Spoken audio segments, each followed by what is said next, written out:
started. Oh.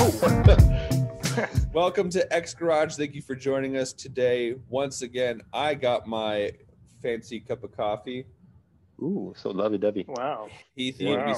you need to be sipping some tea over there, man. That's what the Scots do, don't you know? Oh, don't you know?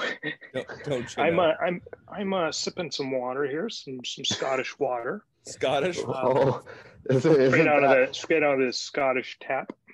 Is it cleaner over there? Supposedly in this town here in Aberdeen, they have really clean water.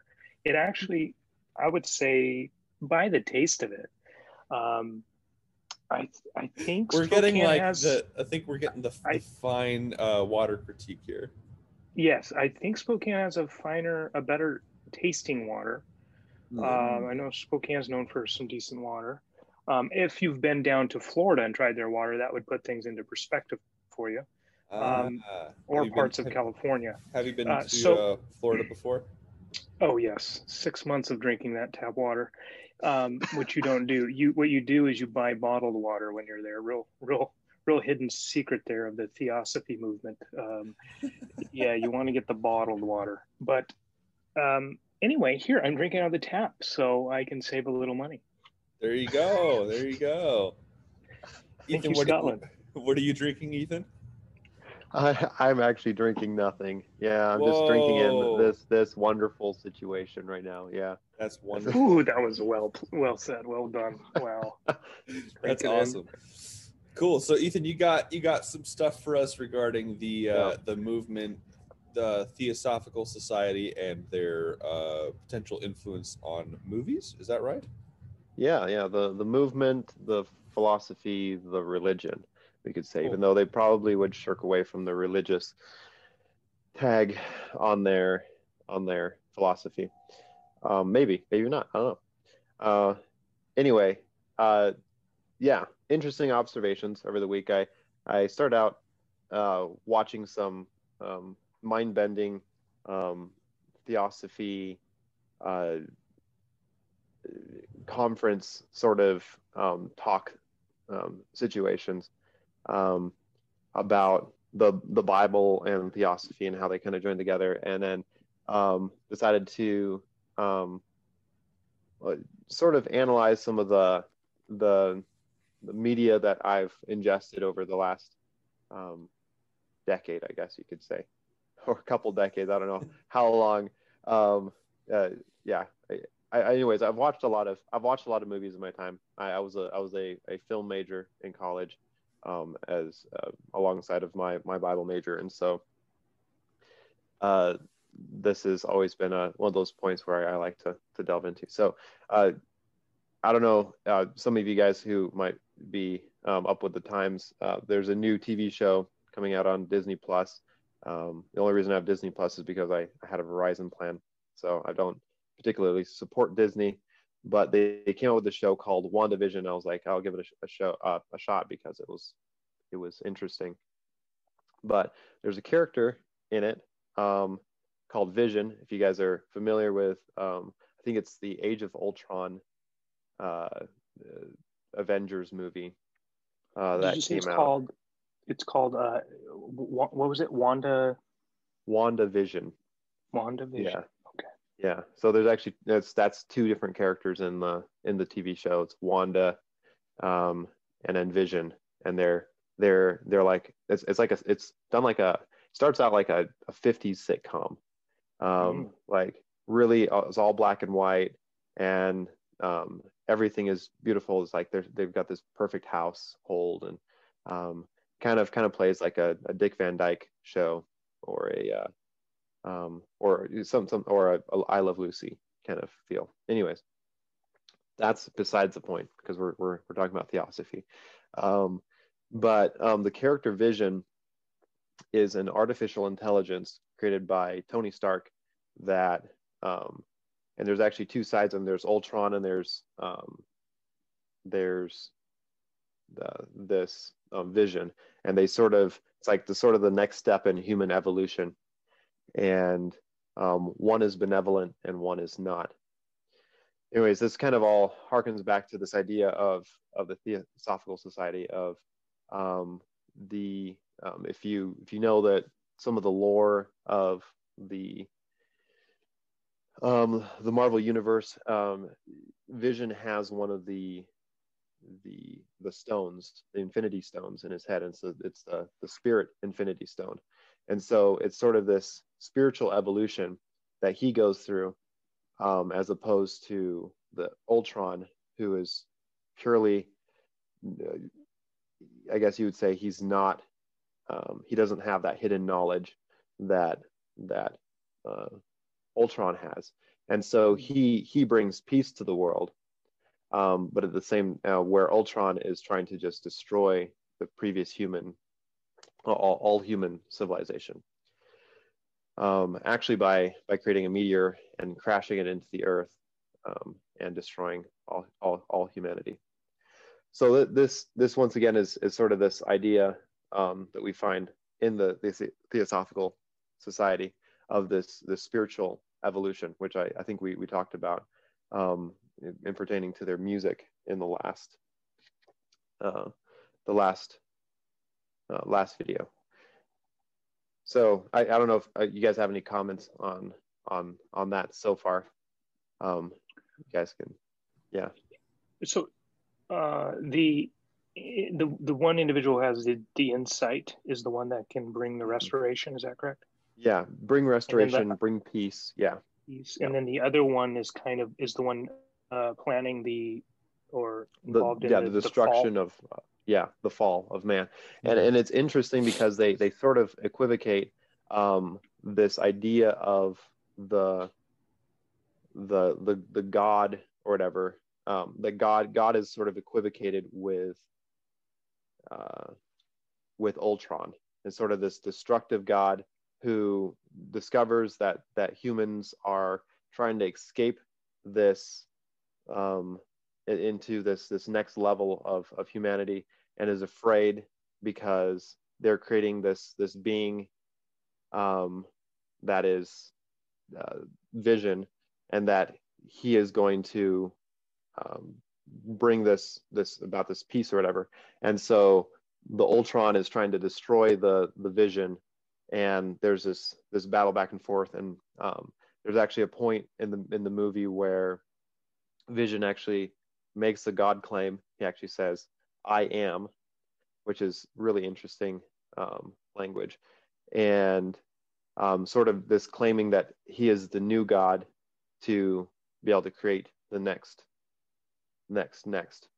Anyways, which is this idea in Theosophical Society of that eventually we will create a artificial intelligence, or a being, because we have that godness in us to create, that will eventually overthrow us as the gods of the universe. So as you can see this encapsulated, I think, all throughout the Marvel universe, the superhero universes, this idea of, especially X-Men, I think would be one of the big ones. It's like this next step in human evolution, and where there's this conflict of, do we wipe out the previous generations, which has either through evolution created this new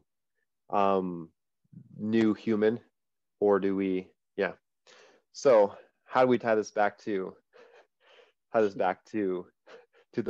Bible? And I think we need to realize that we are creatures, and that we are created, and the rebellion that we've gone through is something that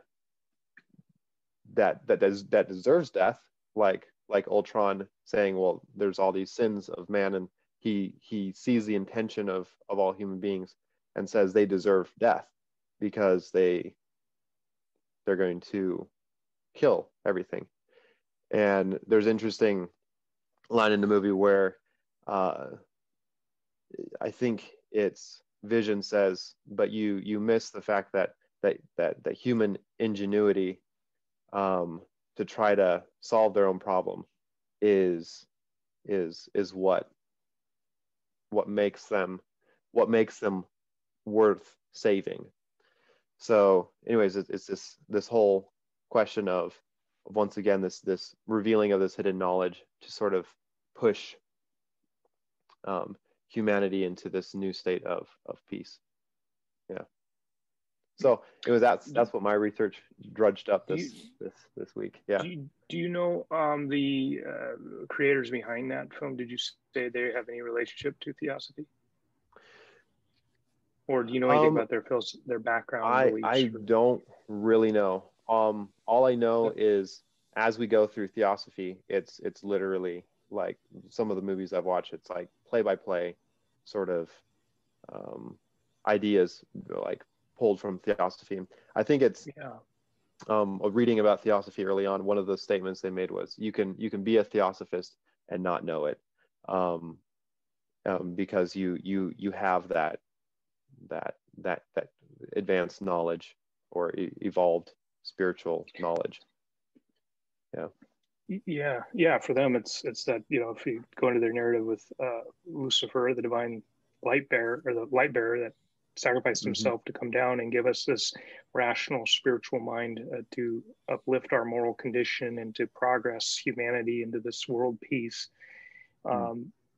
It would thereby, one of their working presuppositions is that we've all been enlightened by Lucifer himself, and that maybe all we need is these little other masters to come along and spark that divine in us to evolve into the greater society which is before us coming.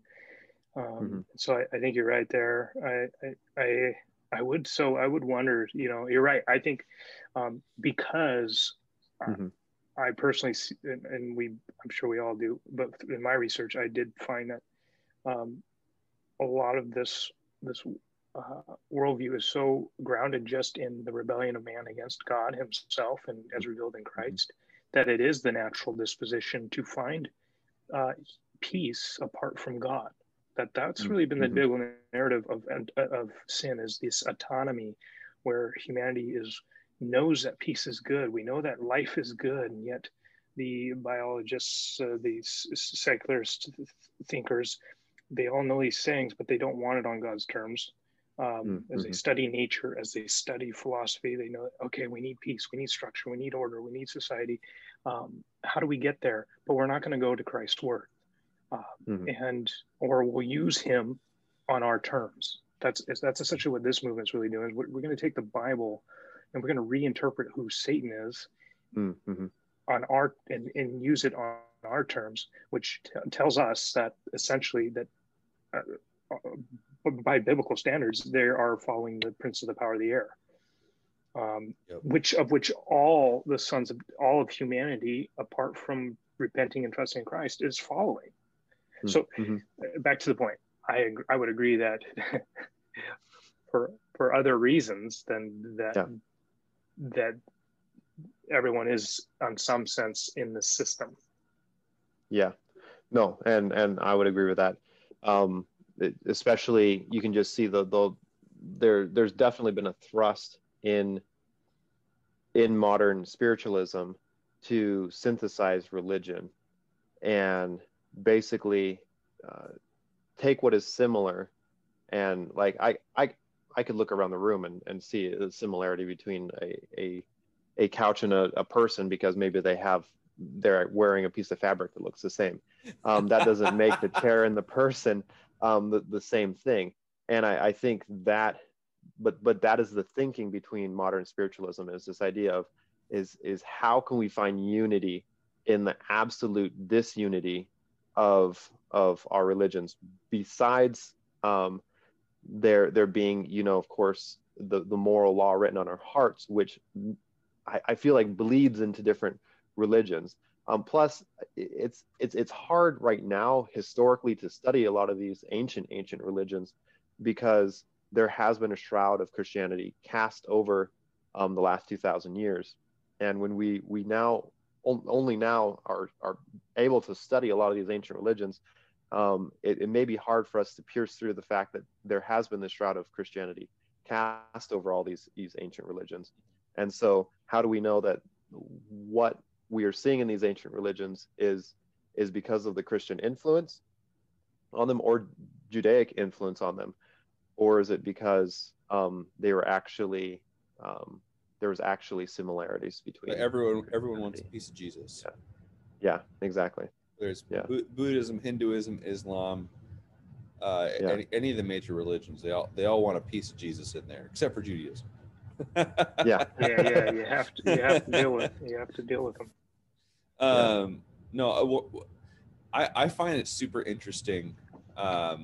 Just talking about kind of that Gnostic tendency they have, the hidden knowledge that a lot of these groups have. And maybe this is an analogy that will only make sense to me, but as a real estate agent, there's a weird law that I find fascinating. So it basically states that as long as if you have a boundary marker and say it was placed improperly, so you accidentally build your fence too far past the boundary line, or too close, too far, like you cut off some of your own land. If it's there for, I think it's 15 years, maybe it's less time than that. As long as it's open and notorious, that just means it's plain that you're designating this area as yours in a physical sense. Then that, after that time has passed, that becomes legally a part of the property if nobody calls it out.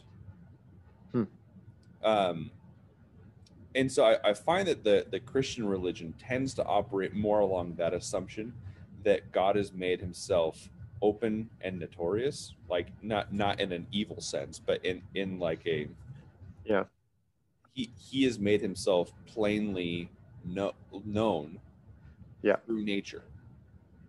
There's not a hidden set of knowledge that you need to go discover inside yourself. It's plain. To know the existence of God. Right. But to understand the way of salvation, there absolutely, but even salvation or biblical studies, that's not hidden knowledge in the sense of what Gnostic groups talk. Like the Bible is the objective word of God. And it's perspicuous, like it's understandable.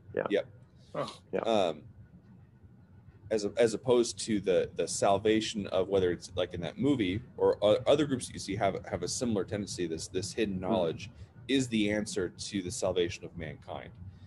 And and that's that. Go ahead. Just that. And that's, let's see if I get my thought back. That really does is telling of our fallenness in Adam, is that if we do go to the self-disclosure, i.e. creation and the biblical text, the life of Christ, we then have to deal with God as he's revealed himself.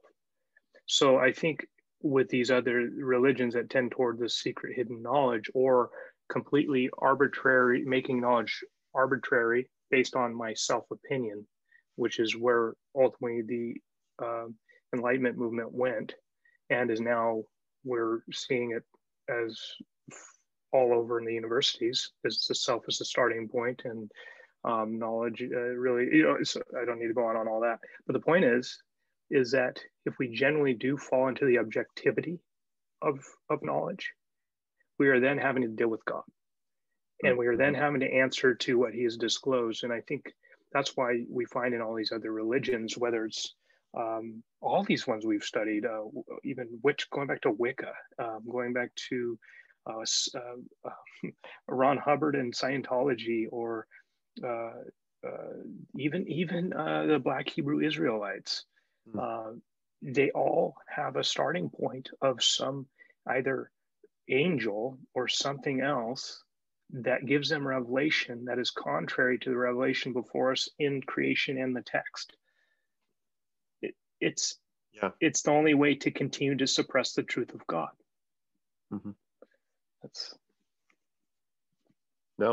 I completely agree.